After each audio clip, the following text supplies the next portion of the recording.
In response to a question asking what will be sent in the first missions to Mars, Musk responded that SpaceX's goal will be to transport colonists and make sure the basic necessities for survival were in place. He compared it to building the transcontinental railway. A vast amount of industry will need to be built on Mars by many other companies and millions of people, Musk explained, which makes clear he's not planning on SpaceX colonizing Mars single-handedly. Musk addressed safety issues when it comes to using BFR for transportation around the Earth.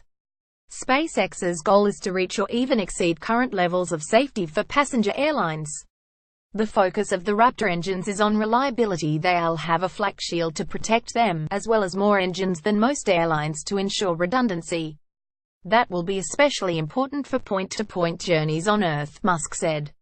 The advantage of getting somewhere in 30 minutes by rocket instead of 15 hours by plane will be negatively affected but also, you might die is on the ticket. Safety was also cited as the reason that the Raptor engines were downscaled from roughly 300 tons force to 170 tons force. After cheekily responding to a question addressing the downscaling with "we chickened out," Musk cited the possibility of engine failure as the reason behind the decision. The ship's mass decreased between the previous IAC talk and this one. The engine downscaling is in proportion to that.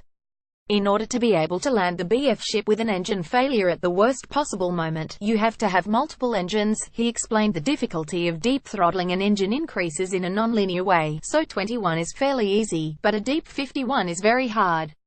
Musk also addressed his vision for a future city on Mars. The illustration provided shows ships that appeared to have been used to construct the colony.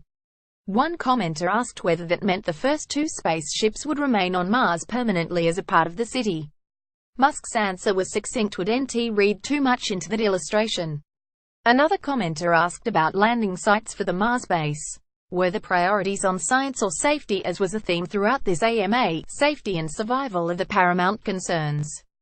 Landing site needs to be low altitude to maximize aero braking, be close to ice for propellant production and not have giant boulders, he said. Closer to the equator is better too for solar power production and not freezing your ass off. If you're interested in technical specs and getting down into the nitty-gritty, you should check out the full AMA for yourself.